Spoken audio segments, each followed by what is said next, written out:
All right, how are we doing? I think the 305 can do better than that. How's it going, everybody? Yes. Welcome to the Launchpad stage. We're so excited that Miami Dade College today is presenting this wonderful panel. The focus of today, in many ways, of Emerge this year has been on health tech. And I'm very pleased to be joined on stage by a health entrepreneur, someone who's both creating value and transforming lives every single day. I want you to all give it up for Dr. Amira Ogunleye. Thank you so much for having me. It's a pleasure that we're here with you. You know, Miami Dade College, as a wonderful institution in our community that attracts over 120,000 students, we always try to make sure that we support and that we uplift the voices of our local entrepreneurs. And we're so excited that you're here with us to talk about your practice and your journey. So why don't we get started with that? Please share with us, who is Dr. Amira? Who is Dr. Amira, both the physician, the healthcare practitioner, but also the person? Hello, everybody. I'm so happy to be here. Like I said, my name is Dr. Amira Ogunleye, and by trade, I am a cosmetic dentist. I graduated from Howard University at a really young age. I was 23, so I was a baby to this field, a minority woman in this field. I was born in Egypt, and my family immigrated to this country when we were very young. And so I've been building my dental practice for many years now. I'm a mom of two, I'm a wife. So as so many women here probably know, we're trying to juggle a million hats and trying to be the best at everything that we can, and just trying to make it look good.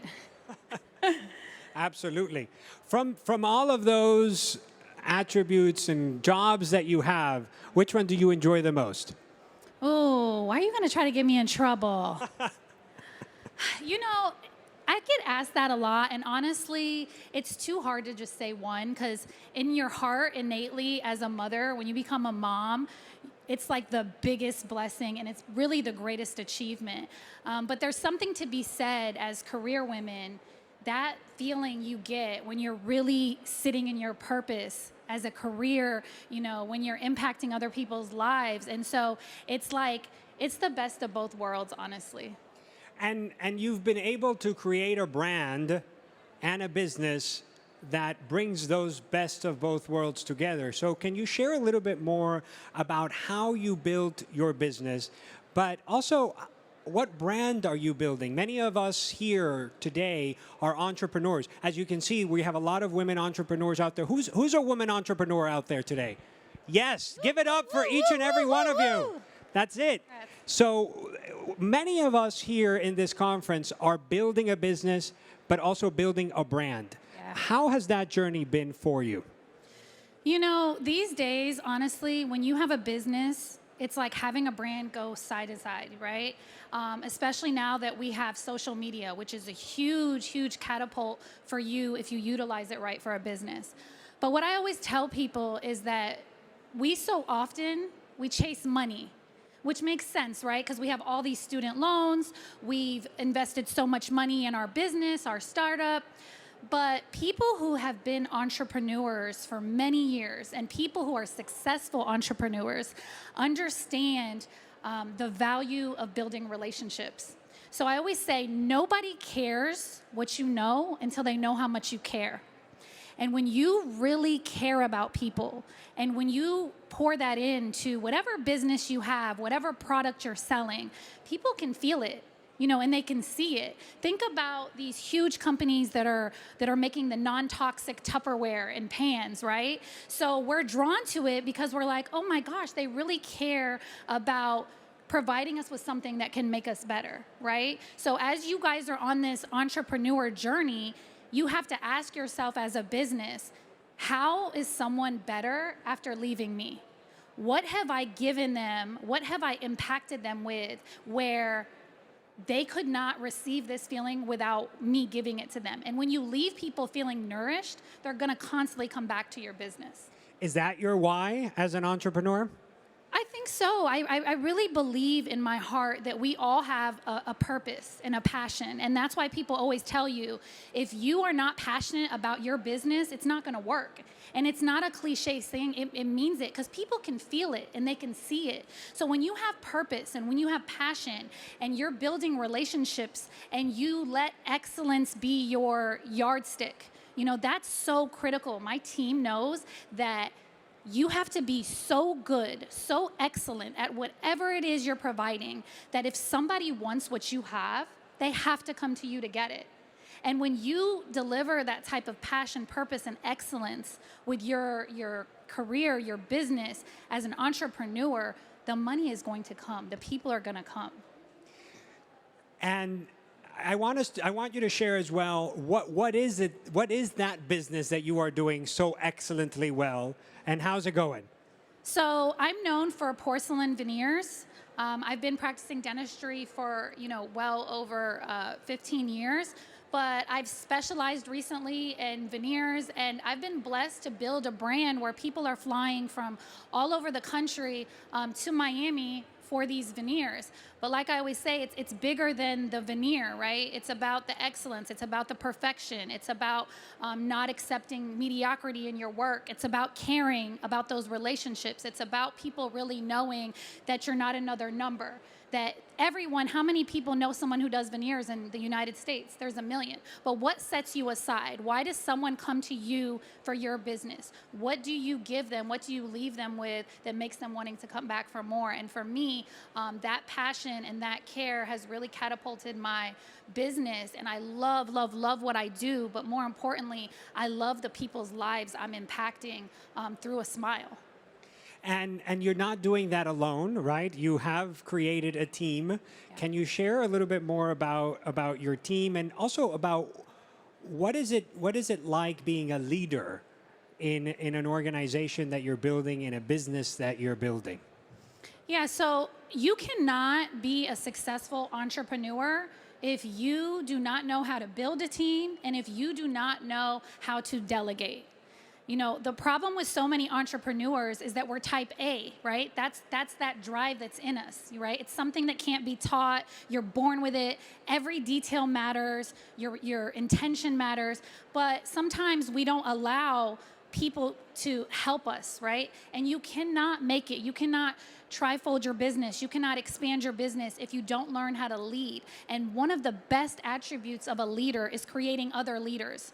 So you're teaching people how to do certain jobs so that they can help you along your way. As I look around, I see a lot of young leaders. I see one of our Miami Dade College students there, Abby, who's with us today. If you look at her in the eye and you tell her, here are the qualities that you need to succeed as a leader, especially as a woman entrepreneur, what would you say to her? So first, as a woman entrepreneur, and if you add minority to it, you are going to have to build a level of grit, because it is not easy. You got to be tough in this. In this world, we deal with sexism. We don't want to always talk about it. We deal with racism. But you have to have a certain grit to push through it, and you have to be humble. You know how many business leaders that I know that people meet them and they're like, oh my gosh, they're so down to earth, they're so humble. That's because when you're humble, you can learn from other people. I've learned from someone who has half the education as me. You can't think you're more educated, so you're better. I've learned from people that have made a quarter of the income I've made, a lot of things from those people. You can't look at people and judge that, because I wouldn't be where I'm at today with all of those people, from small to big to educated to not. It really matters. So you have to be humble. And lastly, I talk about passion so much. Your passion has to exceed the exhaustion. It has to exceed the bad days, because you have to be so passionate about whatever it is you're building. And that's why you have to love it, because there's going to be days where you're like, forget this crap. Like, I'm tired. Let me just go do something else. But you have to have that passion that says, this is bigger than me, right? This is about impacting something bigger than me. So a lot of us here operate in a very high stress environment, and passion definitely helps get you through a lot of those difficult moments that you have as entrepreneurs.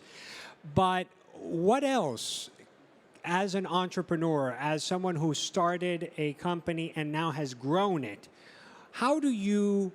what tools do you use to keep your mental health in check, to have a good work-life balance, and to make sure that the business does not consume every aspect of your life?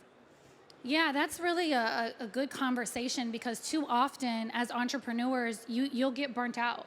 And I think it's so important. You cannot minimize the importance of the people around you. And when I say that, I mean your friendships, I mean your family, because I literally have friends, one who's in the audience right now, and she's a health and wellness coach, and she has literally had to be like, put your phone down.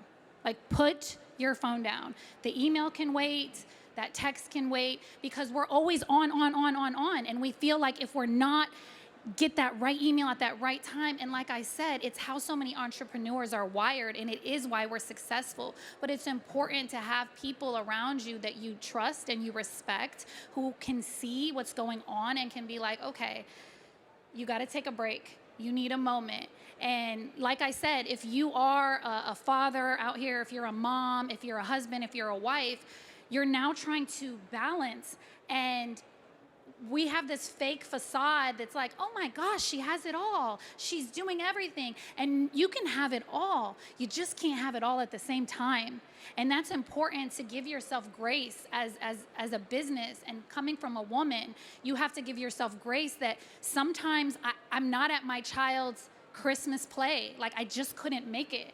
And sometimes I could have done more cases, but I needed to be home. So it's just really about telling ourselves, like, it's okay. Like, we're trying to do so many things, and we're doing the best we can. And make sure you pause, because if we're not healthy mentally, physically, we can't impact, and we can't have this legacy that we talk about, that we want so bad.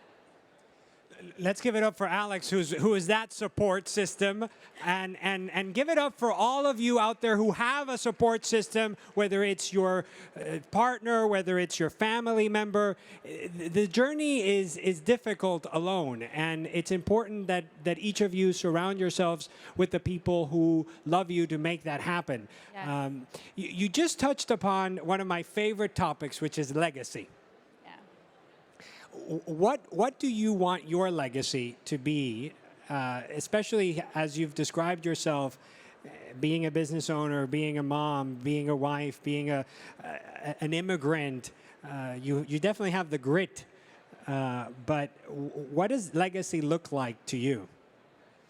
You know, in all the accolades I've ever received for my cosmetic dentistry, all the different clients who've ever flown out, big names, small names, I'll always say that I don't want to be remembered for being the best cosmetic dentist, all these things. I've always heard this, and it's stuck with me in my heart.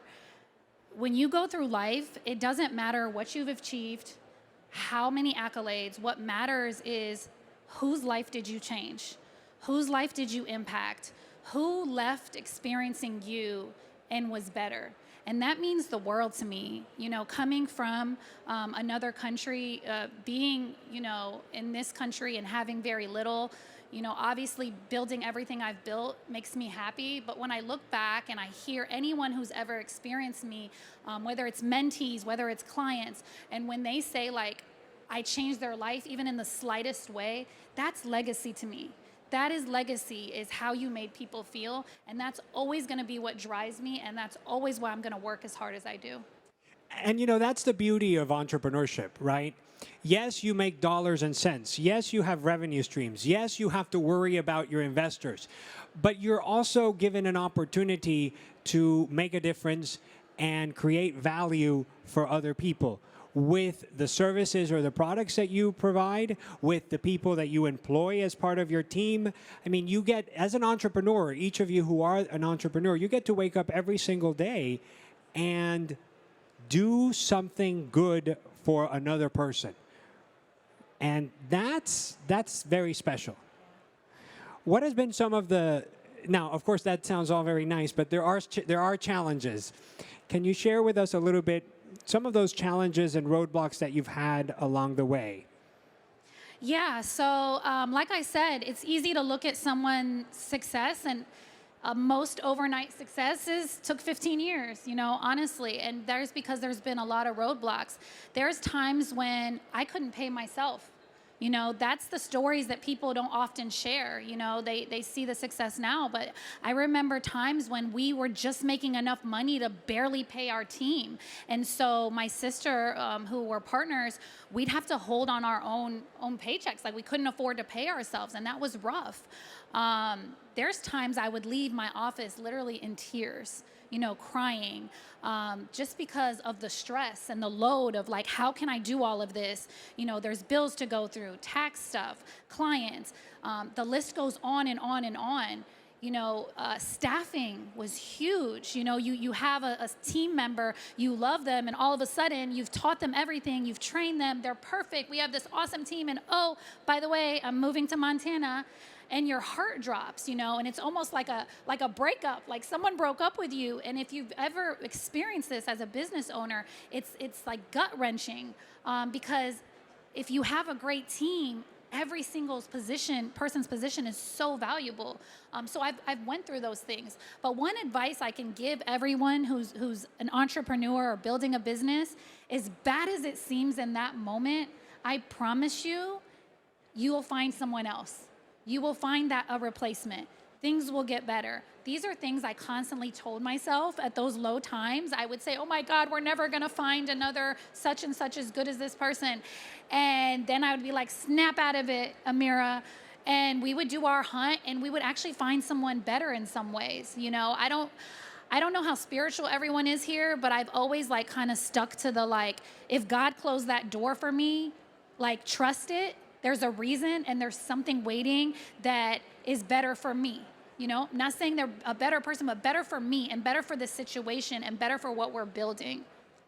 You know, a lot of the challenges that many entrepreneurs face and that many of us here who are startup founders or entrepreneurs are looking for is financing. Making sure that you have the right capital to continue growing and building your business. What advice would you share? And you've touched upon a few things that are important, like relationships. What advice would you share to entrepreneurs out there who are in that process of growing and are attracting capital or need to attract capital for that growth? What I've learned over time is that so many people have great business ideas, they have great business plans, they even have great businesses, so to speak. But the problem is you're going to someone, right, and you want capital from them.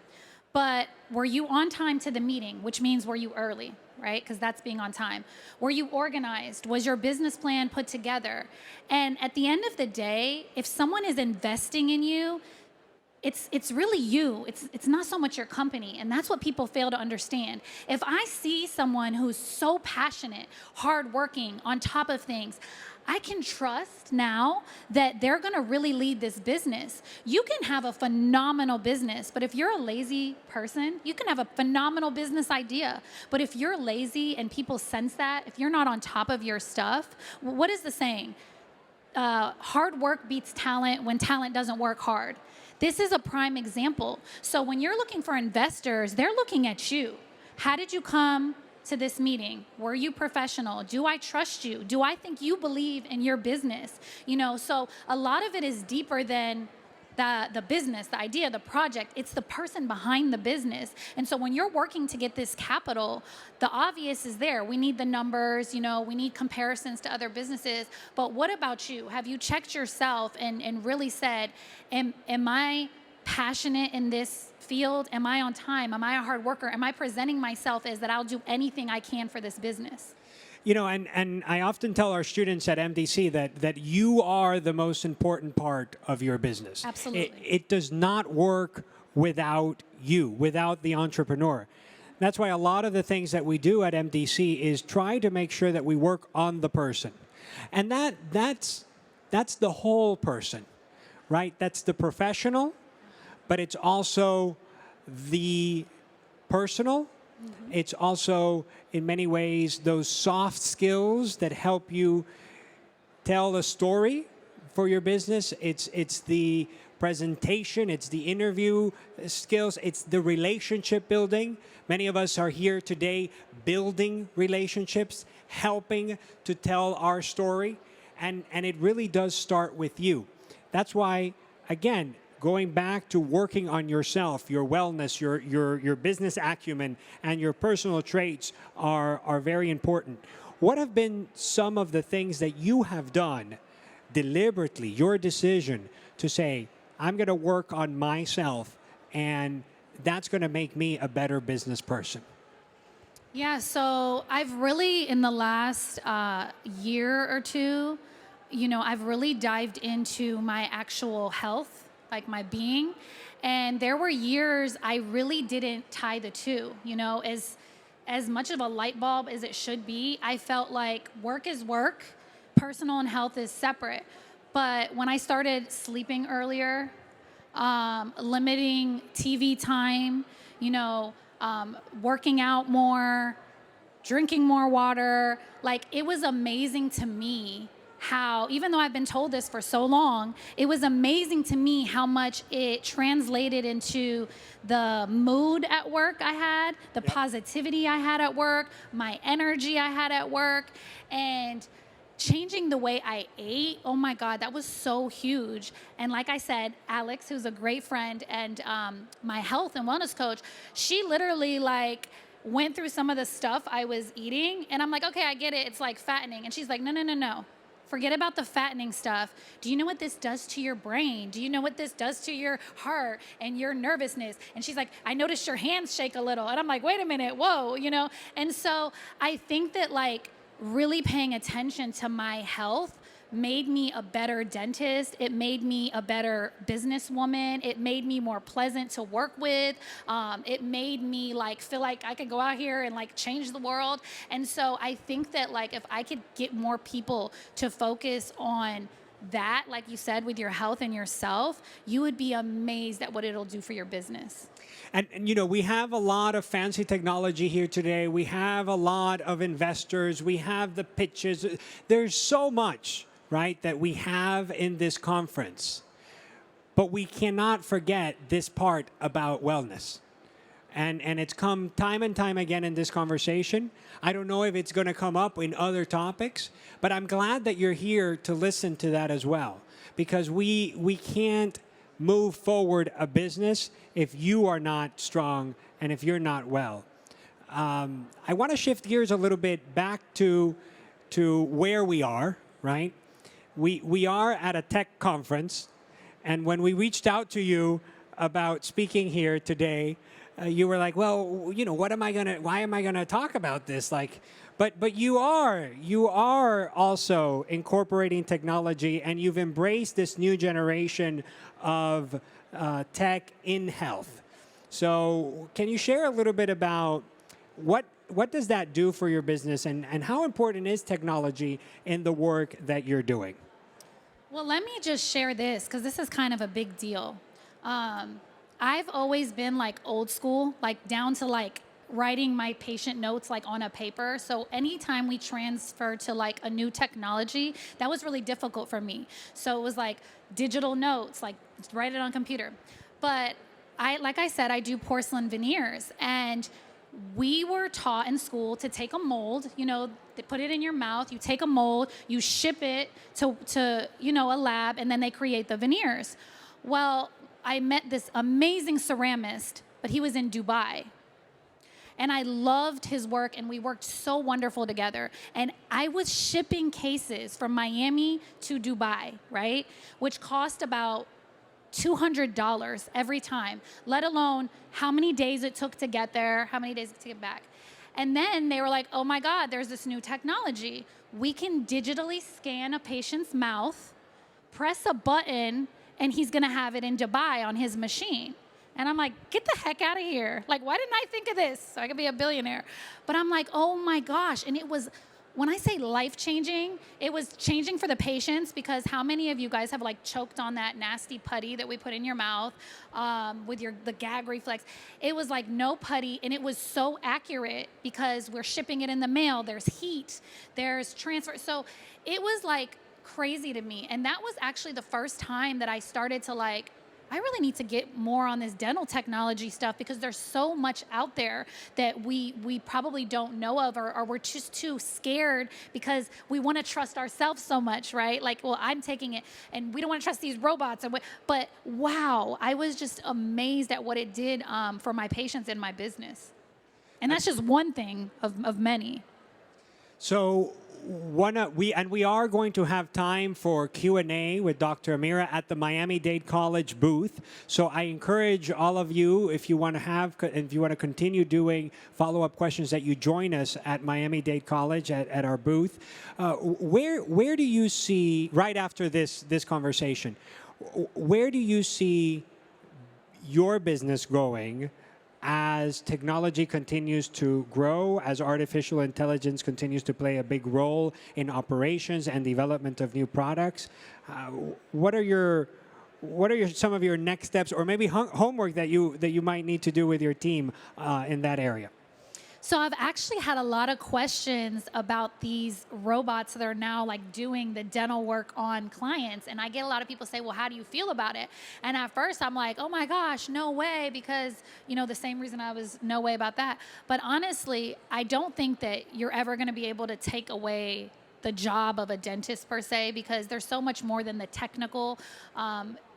There's the relationships I talked about. There's the artistic eye for things. But what I do think it's going to do is it's going to make things a lot more precise. There's a lot of measurements in dentistry that people aren't aware of, and even 1 millimeter off can cause a huge problem. So I think with technology, I really do think we're going to get to an area and a stage in dentistry which is going to incorporate robotic procedures. So we're able, the same way they do surgeries, we're going to be able to, anesthetize a patient, prop their mouth open, and we can tell them a tooth number, and they might be able to do a full root canal therapy, and it might be better. I think it's still going to require a dentist to obviously be following up with it, but I think it's amazing. How many of you would get some dental treatment done by a robot?